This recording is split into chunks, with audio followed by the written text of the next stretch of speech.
안녕하세요. 당신의 영혼은 안녕하십니까? 114 리입니다. 자, 지난 시간에 이어서 이번 시간에는 하나님의 선과 도덕적 선에 대한 이야기를 나누기를 바랍니다. 즉, 두 가지 선에 대해서 말씀을 드리겠습니다. 중세 기독교의 중요한 논쟁 중에 하나가 마틴 루터와 에라스무스의 논쟁입니다. 마틴 루터는 인간은 전적인 부패로 선한 구석이 전혀 없다라고 말했습니다.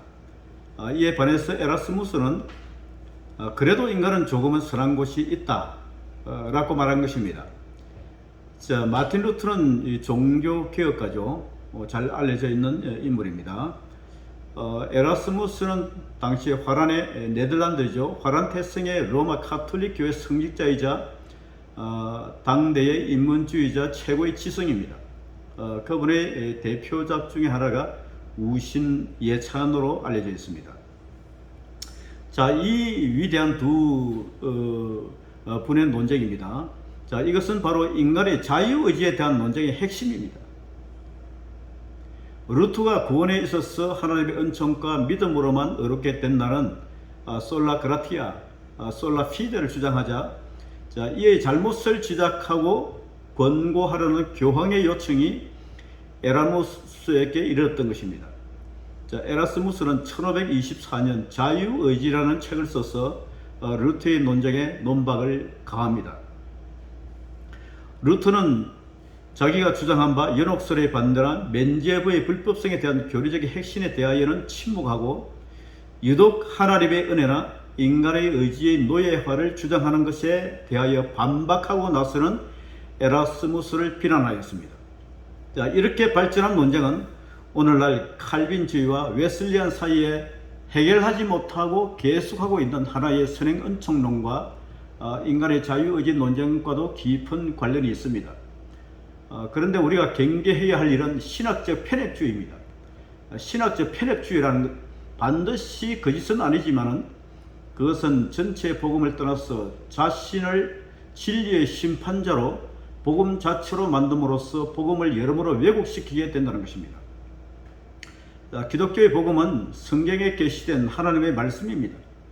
어느 부분이라도 무시될 수 없으며 어느 부분이라도 복음의 전체 왜곡 없이 세련되고 민감하고 적절히 조화로움으로 모든 관계에서 구현되어야 합니다.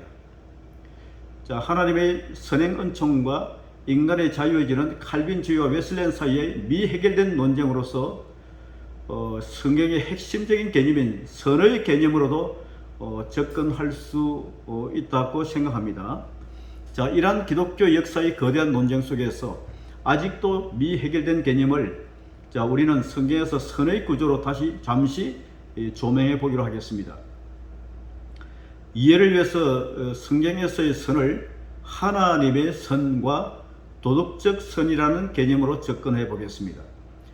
시간상 여기서는 긴 이야기를 못 드리겠고 짧게 두 가지 선에 대해서 말씀을 드리겠습니다. 자, 하나님의 선은 창세기의 하나님의 6일간의 창조 기사에서 나오는 개념입니다. 천지 만물을 창조하시고 하나님은 좋았더라 라고 말씀하셨습니다. 굿이라고 말씀하신 것입니다. 그리고 마지막 6일째 사람을 만드시고 심히 좋았다. very good. 또 창세기 1장 31절 말씀에는 하나님이 지으신 그 모든 것을 보시니 보시기에 심히 좋았더라. 저녁이 되고 아침이 되는 이는 6째 날이니라 라고 말씀하는 것입니다. 자, 이렇게 하나님이 좋아하신 것을 우리는 하나님의 선이라고 말씀을 드리는 것입니다. 성경에서 선한 것으로 번역된 히브리어 토브는 아름다운, 매력적인, 사모할 만한, 유익한, 유용한, 뛰어난, 도덕적으로 올바른, 사랑스러운 등의 여러 가지 의미를 가진 단어입니다. 그러므로 절대적인 의미에서 선이란 말은 하나님의 이 선이란 말은 하나님의 속성을 표현하는 단어라고 말씀을 드립니다. 하나님 한 분만이 선하신 분이시며 완전한 선을 행하시는 분이십니다. 자, 그러므로 하나님의 하시는 일은 선이며 그분이 만드신 모든 것은 선합니다. 또한 하나님의 말씀은 선함으로 하나님의 뜻에 순종하는 것이 선인 것입니다. 자, 예수 그리스도를 통해 선하신 하나님이 이루시는 구원은 선한 일이며, 구원 사역을 감당하시는 예수 그리스도는 성도들에게 선한 목자가 되시는 것입니다. 자, 그리고 우리가 말하는 도덕적 선의 출발점도 역시 창세기입니다. 하나님의 금하신 선악과 나무 열매를 범한 아담과 하와로부터 기인됩니다. 창세기 2장에 보면은 하나님께서 에덴 동산에 선악의 나무와 선악과 나무와 생명나무를 두었다고 말씀합니다. 원래 하나님은 사람을 아버지와 아들의 생명 관계로 창조하셨습니다. 사람이 선악의 지식나무의 열매를 먹고 난 이후에 자아의식에 눈을 뜨게 됩니다. 이 자아의식에 눈이 뜨자 곧바로 종의 위치로 이탈하는 것이 인류의 문제인 것입니다. 자, 성경은 이것을 죄라고 말씀합니다. 그러므로 성경이 말하는 죄와 세상에서 말하는 죄의 의미는 차이가 분명히 있습니다.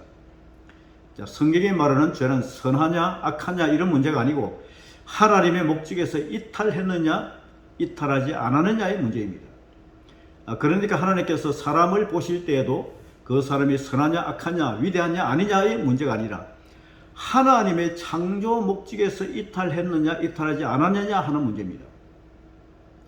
그러므로 아담이 타락한 후에 하나님은 이 아담의 위치를 묻고 계시는 것입니다. 네가 어디에 있느냐라고 물으신 것입니다.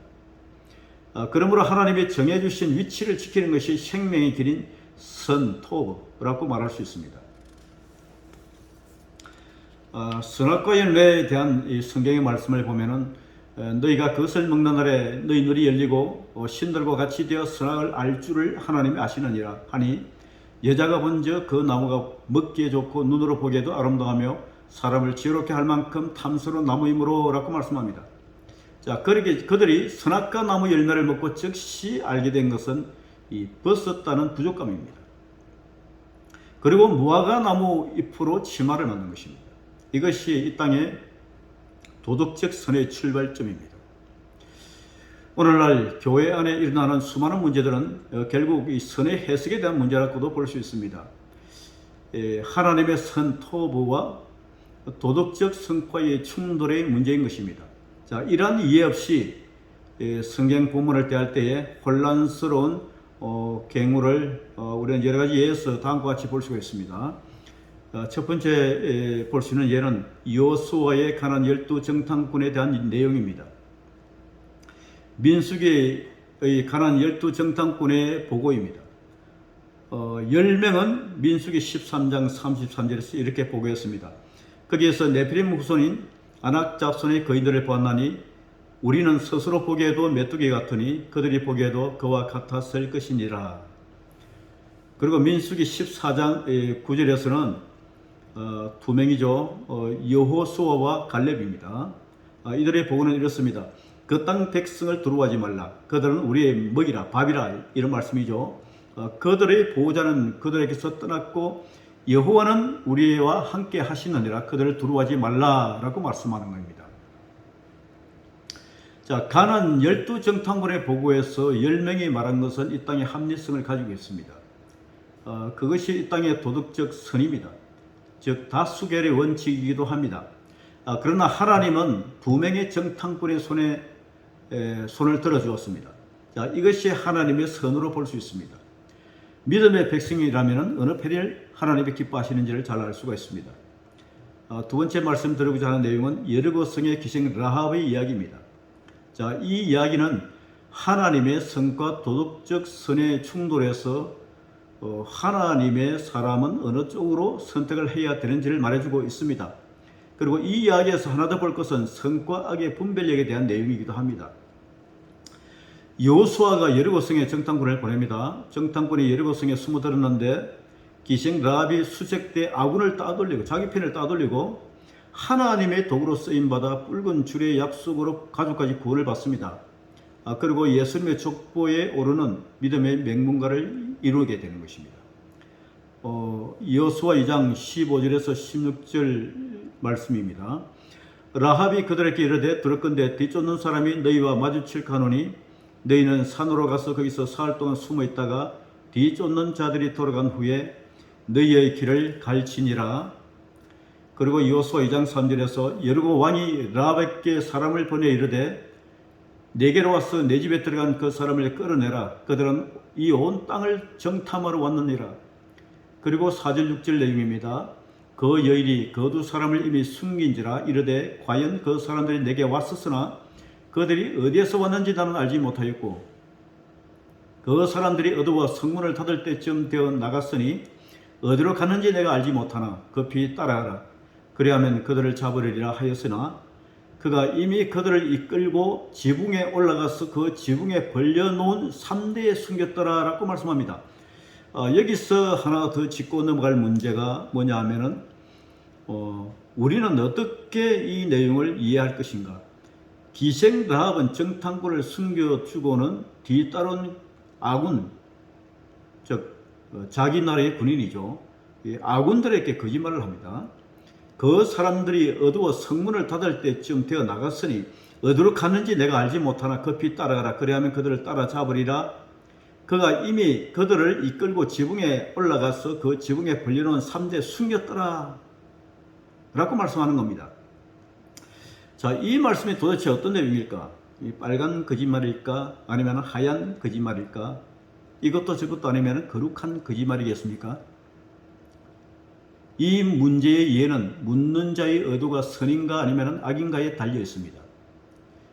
다음 기회에 좀 더 자세히 다루겠습니다. 우리가 세 번째 살펴볼 내용은 아둘람 동굴에 있었던 사건입니다. 다윗과 사울 왕의 이야기죠. 사무엘상 24장 내용이죠. 사울이 블레셋 사람을 쫓다가 돌아오매 어떤 사람에게 말하여 이르되 보소서 다윗이 엔게디 광야에 있더이다 하니 사울이 온 이스라엘에서 택한 사람 3,000명을 거느리고 다윗과 그의 사람들을 찾으러 들염소 바위로 갈새 길가 양의 우리에 이른적 굴이 있는지라 사울이 뒤를 보러 들어가니라. 다윗과 그의 사람들이 사울이 뒤를 보러 들어갔다는 것을 우리가 지금 개역 개정에 의하면은 용배를 보러 들어갔다라고 번역하고 있습니다. 다윗과 그의 사람들이 그 굴 깊은 곳에 있더니 다윗의 사람들이 이르되 보소서 여호와께서 당신에게 이르시기를 내가 원수를 내 손에 넘기리니 내 생각에 좋은 대로 그에게 행하라 하시니 이것이 그날이니이다 하니 다윗이 일어나서 사울의 겉옷자락을 가만히 베니라. 자, 그리한 후에 사울의 옷자락 뱀으로 말미암아 다윗의 마음이 찔려. 자, 이 이야기는 하나님의 선의 결국 승리를 말하는 내용입니다. 악한 사울 왕은 당연히 죽어도 마땅한 것입니다. 아니 다윗이 왕이 될 수 있는 절호의 기회입니다. 이미 민심이 이 사울 왕으로부터 떠난 것입니다.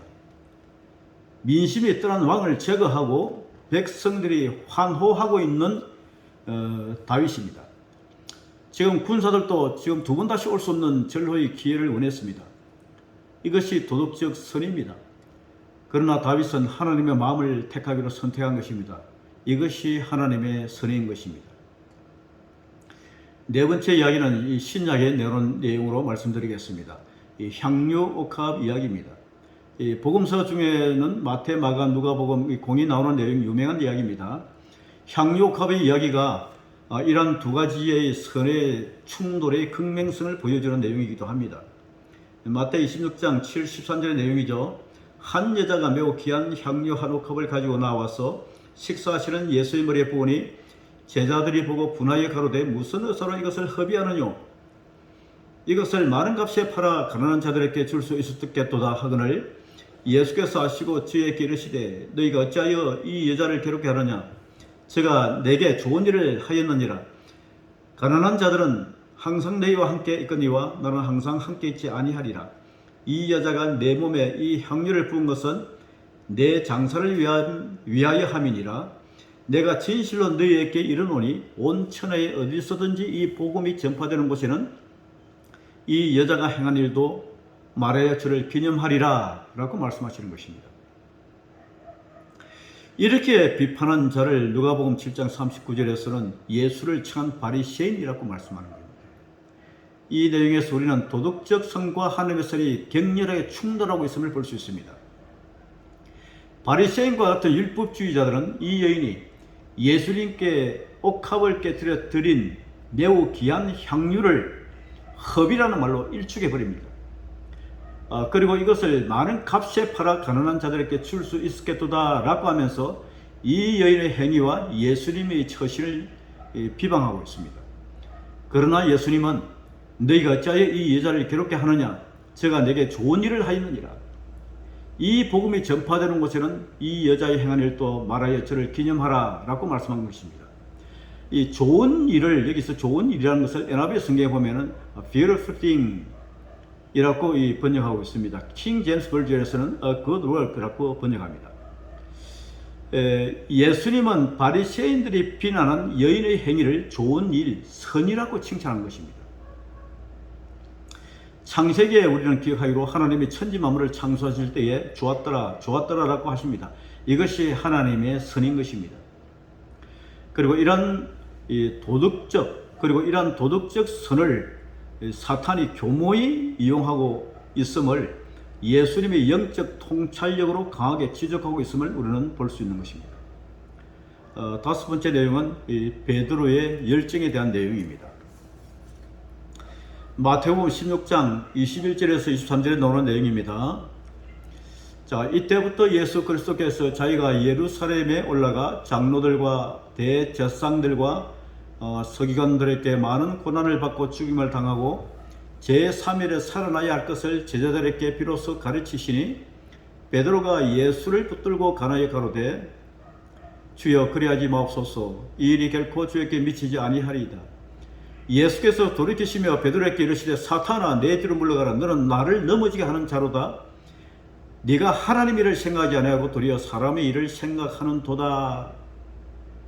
자, 이 내용은 예수님은 하나님의 선을 지금 말씀하고 계시고 21절이죠. 예수님을 생각한 베드로는 인간적인 선을 말하고 있는 것입니다. 이게 22절 내용입니다. 베드로가 예수를 붙들고 간하여 가로되 주여 그리 마옵소서 이 일이 결코 주에게 미치지 아니하리이다. 제자의 도리, 이 베드로입니다. 제자의 도리, 인간적인 정에 호소하는 베드로의 모습입니다. 이 얼마나 아름다운 모습입니까? 자, 이것을 우리가 도덕적 선이라고 한다면은, 근데 예수님은 23절에서 뭐라고 말씀하십니까? 예수께서 돌이키시며 베드로에게 이르시되 사탄아 내 뒤로 물러가라. 너는 나를 넘어지게 하는 자로다. 즉 인류의 구원 사역이라는 놀라운 하나님의 선을 인간의 도덕적 선을 내서 베드로가 방해하고 있음을 말해주고 있는 것입니다. 자, 그리고 예수님은 이러한 베드로의 생각을 하나님의 일을 방해하는 사람의 일이라고 분명히 말씀하고 있습니다. 네가 하나님 일을 생각하지 아니하고 도리어 사람의 일을 생각하는도다. 이 땅의 일이죠. 이제 말씀을 정리하겠습니다. 도덕적 선은 이 땅의 합리성을 가지고 있습니다. 그 합리성이라는 것은 다수결이죠. 여론이 있죠. 관습적이고 풍습이 지지를 하고 있습니다. 이 관습이라는 것은 예를 들면 아브라함이 자식이 없자 몸종 하갈을 드리는 것은 당시의 관습의 합리성입니다. 이 문제는 우리가 무엇이 하나님의 선이고 무엇이 도덕적 선인가의 분별력이 중요하다는 것입니다. 자, 이 땅에서는 이 두 개념이 첨예하게 대립 충돌하고 있음을 볼 수 있습니다. 자, 하나님의 선과 도덕적 선이 충돌할 때에 도덕적 선은 하나님의 선 앞에 꼬리를 내려야 합니다. 우리가 알아야 할 것은 하나님의 선을 선택할 수 있는 사람은 도덕적 선의 자리에 있는 사람보다 훨씬 더 많이 성숙한 사람이라는 것입니다.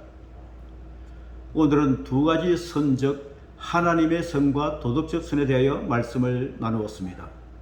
예, 감사합니다.